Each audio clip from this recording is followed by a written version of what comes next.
வணக்கம் நண்பா. நாம இன்னைக்கு இந்த வீடியோவில் பார்க்க போறது என்னன்னு பாத்தீங்க அப்படின்னா ஆல நின்னுச்சேரி இந்த படத்தோட மூவி தான் பார்க்க போறோம். இந்த படம் தமிழ் டப்பிங்ல அவைலபிள் தான் இருக்கு. இந்த படத்தோட ஒன்லைன் எடுத்துக்கிட்டீங்க அப்படின்னா ஹீரோவுக்கு வந்துட்டு எப்படியா சினிமா டைரக்டர் ஆகணும்னு பெரிய கனவு இருக்கு. இந்த நடுவில் வந்துட்டு லவ் வர்றதுனால அவங்களுக்குமே வந்துட்டு ஒரு மேனேஜர் சுச்சுவேஷன்ல என்ன எப்படியாச்சும் கூட்டு போய் கல்யாணம் பண்ணிக்கோங்க. இருந்தாலும் வந்துட்டு நான் லைஃப்ல சாதிச்சுட்டு தான் வந்துட்டு கொஞ்சம் கல்யாணம் பண்ணுவோம்னு சொல்றதுனால இவங்க என்ன பண்ணவே தெரியாம இருக்கிறதுனால அந்த ஹீரோயின் வந்துட்டு கல்யாணம் ஆன மாதிரி காட்டிடுவாங்க. அதை கட் பண்றதுக்கு அப்படின்னா ஹீரோ வந்துட்டு தன்னோட ஆம்பிஷனுக்காக சென்னை வந்துடுறாப்புல. இதுக்கப்புறம் இங்க வந்துட்டு ஒரு பொண்ணோட ரிலேஷன்ஷிப் வந்துட்டு கிடைக்குது. ஏன்னா வாய்ப்புக்கு எங்கெங்கயோ லைறாரு சரி ஊருக்கே போயிரோடு இருக்கும் போது அந்த பொண்ணோட ரிலேஷன்ஷிப்புக்கு அப்புறமேட்டு பாத்தீங்க அப்படின்னா இவரு ஒரு பட வாய்ப்பு அப்படிங்கிறது வந்து கிடைக்குது. இதுக்கு நடுவில் என்ன ஆச்சு அப்படிங்கிற படத்தோட பீதி கதையா வந்து அமைச்சிருந்தாங்க. இந்த படத்துல ரெண்டு ஹீரோயினுமே ரொம்ப அழகா வந்துட்டு இருந்தாங்க. ரொம்ப அழகா வந்துட்டு அவங்களுக்கு கொடுக்கப்பட்ட கேரக்டர் வந்து நீட்டா பிரசன்ட் பண்ணியிருந்தாங்க. ஹீரோமே ரொம்ப சூப்பரா இருந்தாரு. அவருக்கு என்ன கதாபாத்திரமோ அது த்ரூ அவுட் வந்து ரொம்ப அழகா கொண்டு போயிருந்தாங்க.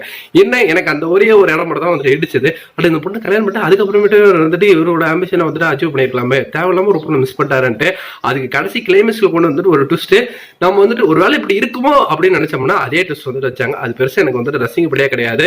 ஏன்னா அந்த சென்னைக்கு வந்ததுக்கு அப்புறம் ஒரு ரிலேஷன்ஷிப் ஏற்படுது இல்லையா, அந்த பொண்ணு கூட ஒரு பேரா இருந்திருக்கலாம் அப்படிங்கிற ஒன்று எண்ணமும் எனக்கு இருக்கதான் செஞ்சது. அந்த கெமிஸ்ட்ரி ரொம்ப நல்லாவே ஒர்க் அவுட் ஆயிருந்தது. அதை கொஞ்சம் வந்துட்டு தவிர்த்திருக்கலாம். அதை தொடர்ந்து வந்து பாத்தீங்க அப்படின்னா இவர் ஒரு ஆட் சீன் இருக்கு, அது ரொம்ப அழகா வந்துட்டு கேப்சர் பண்ணிருப்பாங்க. ரொம்ப நல்லாவே இருந்தது.